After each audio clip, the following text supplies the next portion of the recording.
এরপর হচ্ছে আন্দোলন সম্পর্কে। এটা প্রথমে একটা নিরীহ আন্দোলন, একটা ক্যাডারের সমস্যা, ক্যাডারের প্রসপেক্ট। তো পরে এটা কিন্তু সরকার বিরোধী আন্দোলনে পরিণত হয়েছে। আমরা দেখছি যে এইটাতে অর্থনৈতিক ক্ষতি করা এটার একটা উদ্দেশ্য হয়ে পড়েছে এবং রাজস্ব আদায় বাধাগ্রস্ত করা এটা হয়েছে। আপনারা এইটা দেখছি যুগান্তরের রিপোর্টেও এটা কিছুটা দেখছেন যে ওখানে বলা হয়েছে যে একটা হোয়াটসঅ্যাপ গ্রুপের কথা বলা হয়েছে এবং তারা ওখানে এই আন্দোলনের নামে সরকার বিরোধী একটা অবস্থান সেখানে তৈরি হয়েছে। তো যাই হোক, তো এখন এবং এর ফলে যেটা হয়েছে সেটা হচ্ছে এরপর তো মানে এবং সরকার কিন্তু অপরিসীম ধৈর্যের পরিচয় দিয়েছে। বিশেষ করে আমার শিক্ষক ডক্টর সালাউদ্দিন আহমেদ আমাদের ব্যবসায়ীরা বলছে যে আপনারা এটা এতদিন করতে দিলেন কেন, এতদিন এটা কন্টিনিউ করতে দিলেন কেন, এটা 15 দিনের মাথায় কেন থামালেন না, কিংবা 2 সপ্তাহ 3 সপ্তাহের মধ্যে এটা কেন থামালেন না। এটা হচ্ছে কি আমরা একটা যে গণতন্ত্রের একটা চর্চা করতে চাই, আমরা মানুষের প্রতি কঠোর না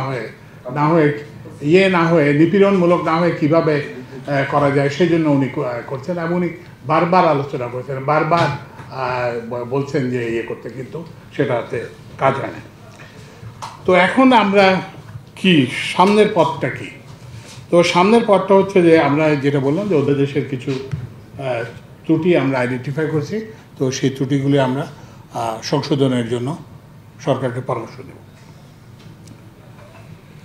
এরপর হচ্ছে যে এনবিআর কিন্তু আর থাকবে না এবং এটা কিন্তু সবার জন্যই ভালো, কারণ এনবিআর নাম শুনলে, এনবিআর চাকরি করলে শুনে মানুষ একটা লম্বা হাসি দেয়।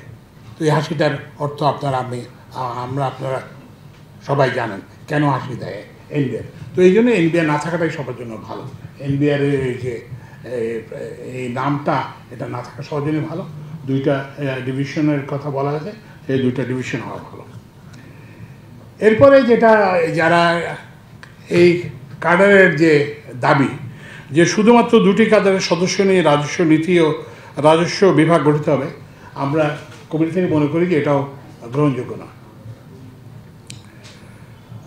কারণ হচ্ছে যে আবার একই সঙ্গে এই 2 প্রতিষ্ঠানে ওই যে কি বলে যে প্রশাসন কাডারের খবরদারি, এটাও গ্রহণযোগ্য না।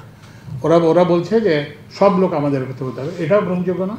আবার এই উসিলায় প্রশাসন কাডারের যে খবরদারি, সেটাও আমরা মনে করি এটা গ্রহণযোগ্য নয়। তাহলে এখন কী করতে হবে?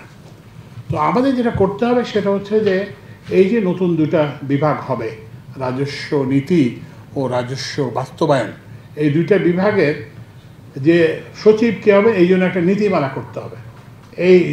এই যোগ্যতা থাকতে হবে, কারণ ওই কাজটা তো চালাতে হবে, ওই ডিভিশন তো রাজস্ব কার্যক্রম তো চালাতে হবে, সেই জন্য একটা নীতিমালা করতে হবে।